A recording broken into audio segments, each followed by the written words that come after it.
Bonjour tout le monde. On va commencer par les LDL, Low Density Lipoprotein ou bien lipoprotéines, ok, en anglais.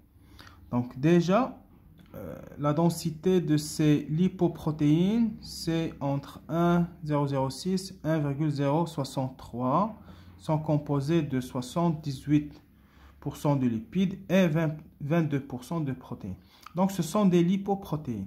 Qu'est-ce qu'on entend par des lipoprotéines? On va voir la structure générale d'un lipoprotéine. OK? Donc, comme vous voyez là, donc lipoprotéine, structure générale. On voit ici, on va trouver du cholestérol qui est libre. OK? On va trouver également du cholestérol qui est estérifié. On dit ester de cholestérol. Il est hydrophobe. C'est pour ça qu'on va le trouver caché ici, à l'intérieur de la lipoprotéine. Également, on va trouver des triglycérides. Également, les triglycérides, ils ont une structure hydrophobe. Donc, ils n'aiment pas l'eau. Du coup, ils sont cachés à l'intérieur. Les triglycérides, c'est une forme de stockage des graisses alimentaires. Donc, après digestion des graisses alimentaires, donc on va avoir la formation des triglycérides. Voilà. Également, on va trouver apolipoprotéines. Voilà, apolipoprotéines. Donc, au niveau du corps, il y a deux systèmes. Il y a deux systèmes de distribution des acides gras au niveau des tissus. Donc, premier système, on va trouver une forme qui est estérifiée. Donc, on va trouver par exemple du cholestérol estérifié. OK? Et là, c'est une forme libre. On va trouver par exemple des acides gras libres qui vont circuler librement. OK? Voilà. Donc, je reviens sur le LDL. Donc, voilà.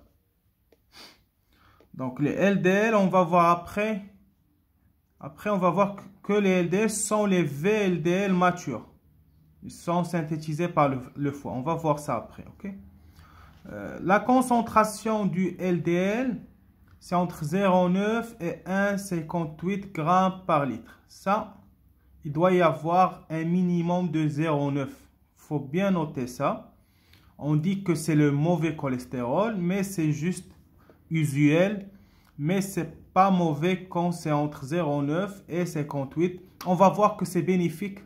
Il doit y avoir une concentration entre 0,9 et 1,58 et c'est indispensable au niveau du corps. Donc, si c'est inférieur à 0,9, c'est pas bien.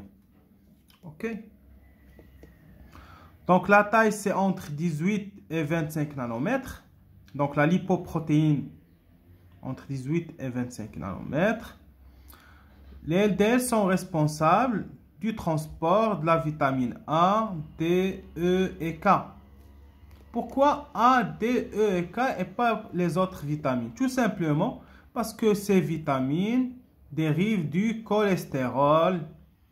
Donc, ils peuvent être transportés par les LDL. Donc, ça dérive du cholestérol et le LDL, ça transporte du cholestérol. Donc, c'est harmonieux. Donc, au niveau du corps, tout est harmonieux. Voilà. Comme on a vu tout à l'heure, au niveau de la LDL, on va trouver du cholestérol, soit du cholestérol estérifié. Donc, ça va transporter du cholestérol libre ou estérifié. Également, on a vu les triglycérides, c'est la forme de stockage des graisses. Et bien sûr, la synthèse, c'est par le foie à partir des VLDL. Ça, on va le voir après. On va voir les mécanismes de synthèse et les différentes interactions entre le HDL, le LDL, VLDL. Dans un premier temps, on va juste exposer les lipoprotéines et après, on va voir l'interaction entre ces lipoprotéines. Donc, au niveau de la LDL, on va trouver une apolipoprotéine, cette structure qu'on vient de voir. Donc cette apolipoprotéine, par exemple, au niveau du LDL, c'est B100. OK? Donc, B100, c'est au niveau du LDL. Également, les phospholipides, c'est une seule couche. Ce n'est pas une bicouche, c'est une seule couche. Les phospholipides qu'on voit là en bleu, donc ce sont des phospholipides qui forment la membrane du lipoprotéine. C'est une seule couche, donc ici c'est mono.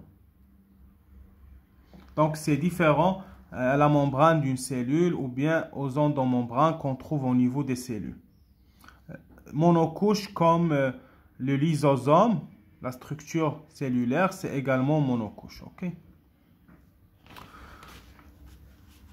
Voilà. Donc, tout à l'heure, j'ai dit qu'il faut y avoir un minimum de 0,9 g par litre du LDL. Pourtant, on dit que c'est mauvais, alors que ce n'est pas mauvais, quand c'est entre 0,9 et 1,58. Pourquoi? Parce que il va contenir des vitamines qui sont liposolubles.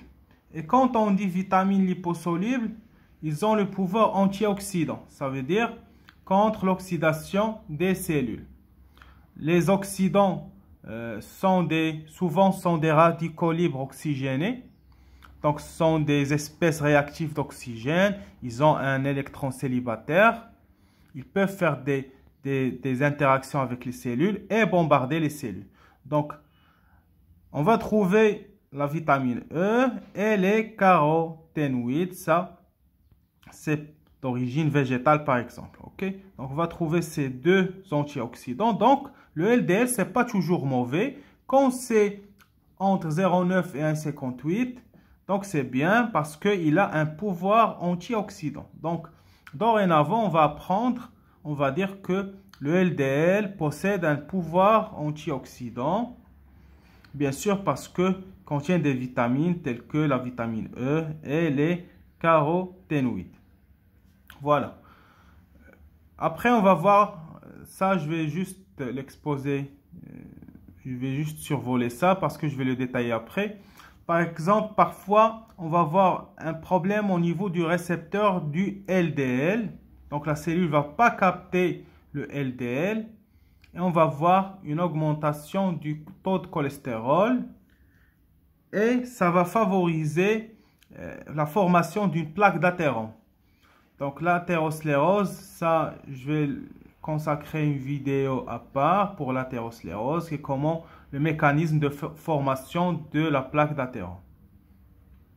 Voilà, donc c'est tout pour le LDL, mais après on va exposer les interactions avec les autres lipoprotéines telles que le HDL et le VLDL.